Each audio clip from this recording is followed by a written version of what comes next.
In the name of Allah, the most gracious, the most merciful, I, Hasnain am neither your senior nor junior, not older or younger than you in age, knowledge, status, or station, not a philosopher, not a thinker, not a theorist, not a teacher, simply your fellow traveler in thought, your thinking friend, walking beside you in this journey of ideas. And with this spirit of intellectual companionship, friends, today the wandering of thoughts has brought me to the subject of friendship. The subject of friendship. When I began to reflect on it, three dimensions revealed themselves to me. Number one, philosophically. What is the definition of friendship in intellectual terms? Number two, spiritually. Who is a friend on a soul level? What does that relation mean in the realm of a soul, of the spirit? And number three, personally, what does friendship mean to me in the most personal and individual sense? So these are the three perspectives I'll try to explore today along with you.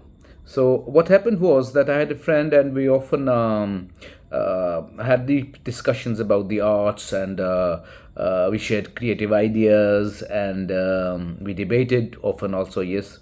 So one day I shared a thesis with him, and he bluntly said that this is baseless and just pointless. I told him, "Sir, your opinion is valuable and respected, but the only issue is that this same thesis was presented and shown to a respected elder of mine, and he approved it.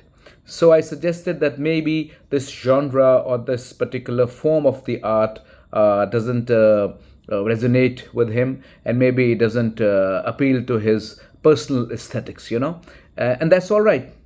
No problem with that. But I had hoped that he would say that, well, if an elder has endorsed it, so let's not argue further and let's step back.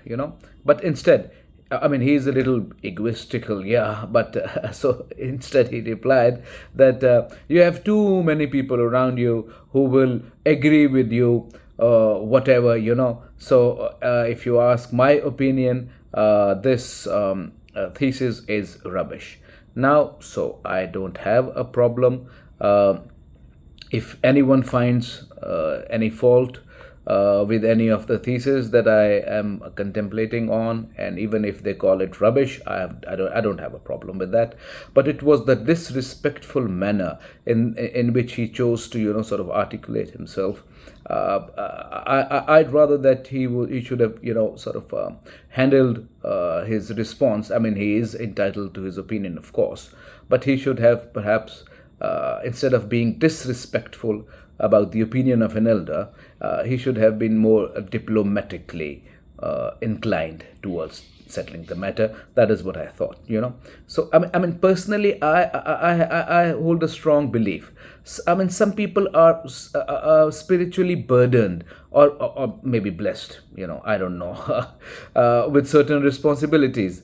And one such responsibility that I feel for my own self is this: that if an elder gives an opinion, and that opinion, of course, is doesn't go against the teachings of the God and or his messenger, then one should at least withdraw from the debate, right? So whether or not we act on their words is a personal matter, very subjective. But arguing with elders, and that too in an insistent and disrespectful manner, I mean, it's not appropriate, if you ask me. So I told him very honestly that with this mindset, I find it very hard to maintain friendship with you. I can't consider someone as a friend who insists on his own point of view, even after the elders have spoken, and then insisting is in a crude, imposing, and disrespectful manner, right? So with this, I distanced myself from him, and he didn't, sort of take it very personally either. And as we speak, we are no longer friends. But let me give you a disclaimer here. By no means do I intend to insist on or enforce my personal beliefs on anyone. Yeah. Anyways, but going on later, I self reflected, looked into my own heart, and I found that my love and respect for him had not diminished, had not waned, and I mean, not even a little, you know. In fact, in his professional life, whenever my family or friends need his expertise, they still go to him confidently, and he receives them graciously and professionally and generously. And similarly, if anyone from his side ever needs help from someone like me, even someone so small as me, I will always be there, right? So the affection in my heart remains unchanged. And this internal contradiction started another spiral of thoughts. A philosophical and spiritual discussion awakened within me once again. So, wherever these thoughts wandered, it became it's my responsibility and this vlog's duty to now bring those thoughts to you. So I thought perhaps if we all reflect together, we might arrive at a meaningful conclusion.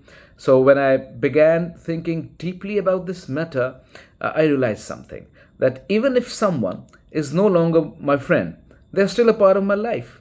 They're still close to my heart, right? So the question arose, how do I categorize them now? What box do I place them in? And I kept thinking, and I kept thinking, and an idea began to form. If you are surrounded by people who share your enforced or ordered beliefs, then you are in the company of religion. If you share historical or classical beliefs with a group of people, then you are in the company of a community. If you are connected through traditional beliefs, right, then you are in the company of culture. And if you shared valued, principled beliefs, then you are in the company of family. But if you share most personal beliefs, your deepest, most inner truths, your actual individual beliefs, right, then you are in the company of friendship. Let me clarify something about the term enforced beliefs. It just came to my mind that I used the word enforced or ordered belief a while ago. So I will just like to clarify it. By this, I mean religious beliefs, right? But only if they are truly accepted by the heart, not followed due to any pressure or compulsion. So even if those beliefs are inherited, but as long as you genuinely hold them, then you are in the company of religion. So this whole reflection led me to recall something that I once wrote. And when I shared it on social media, some people said that they didn't fully comprehend what that meant. So, but now through this vlog, perhaps I can explain it a bit more clearly, hopefully. So here's what I had written. I had said that, among our relatives, there are some who truly are friends. And among our friends, there are some who truly are relatives. So now let me try and untangle that a little for you. We usually think that our relatives are those given to us by nature.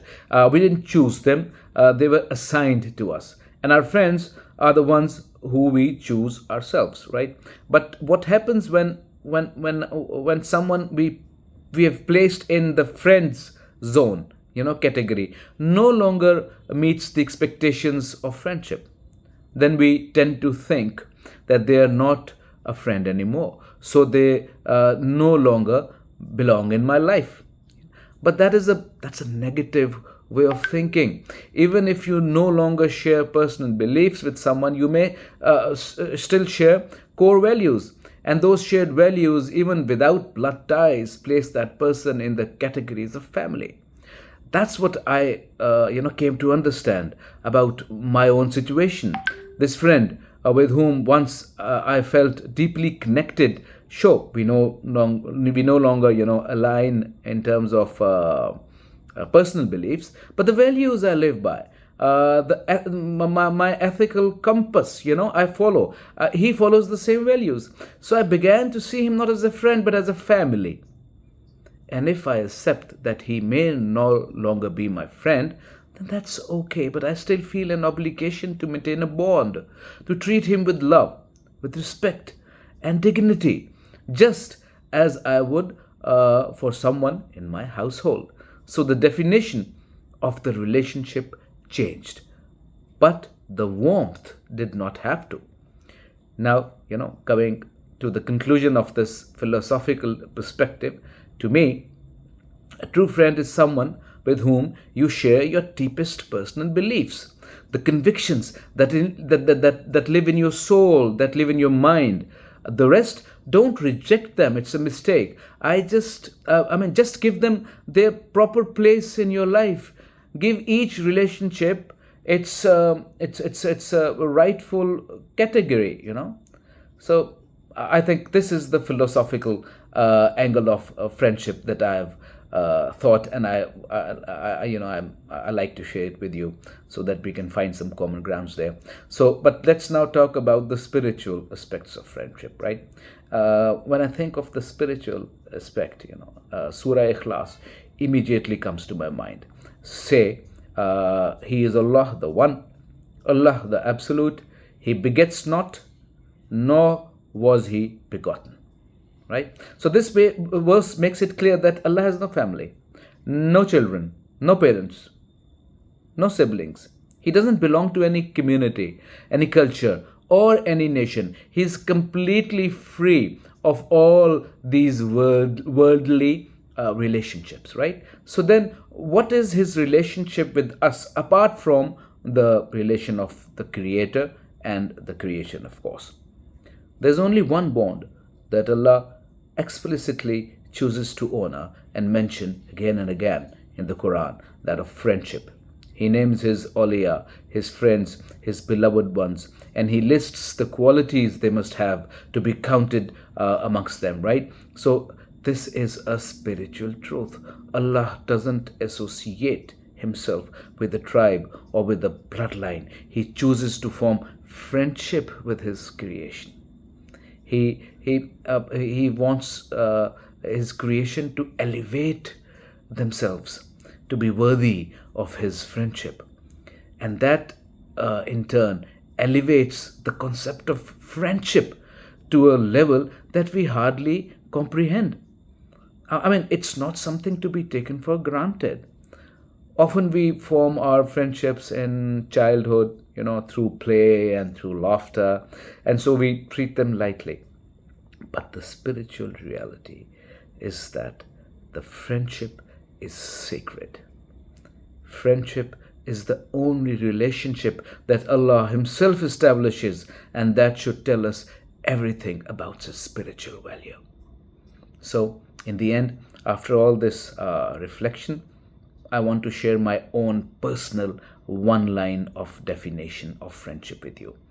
A one-line summary would be that that friendship is a bond that is not formed by bloodline or tradition or obligation, but by the mutual recognition of each other's innermost truths. So you want my own personal definition of a friend? A friend to me is someone who protects your solitude from isolation. They don't let your aloneness become loneliness, and yet they never intrude upon your inner silence, upon your inner peace.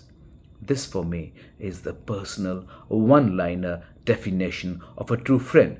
Because if you observe closely, you'll see that every living being is a complete unit, a unique persona, a unique personality.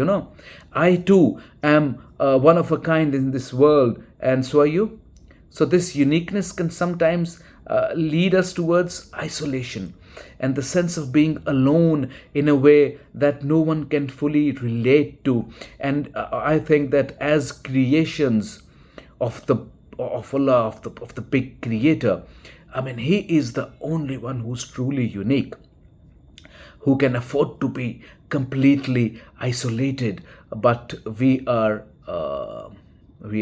has made us in his own image, so we tend to align ourselves with the concept of isolation, but we cannot afford that. We don't have as much of a power to absorb that, so what happens is we are longing for it, but then we step into the society, or someone enters our space, and we become suddenly we become aware of someone who's other than us, and we feel a sense of duality, of two-ness, but a true friend is someone who can sit beside you and yet never make you feel that duality, that two-ness. They're present, but you'll still feel as if you are a whole.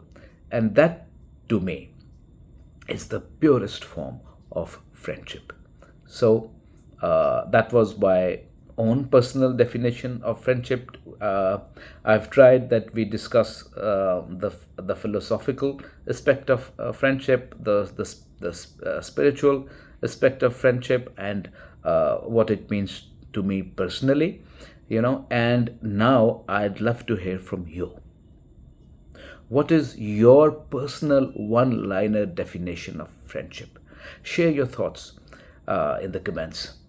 And if we get something, really meaningful, moving, thought provoking definitions, from the audience, we'll try to include a short segment in the upcoming vlogs, a sort of reflecting space, where we can highlight the most insightful and heartfelt comments from the last time that we spoke, right? So at this point, this is Hasnain Shafkat signing off. I will see you next time with other thoughts. In the meanwhile, keep thinking, beautiful people. Ciao.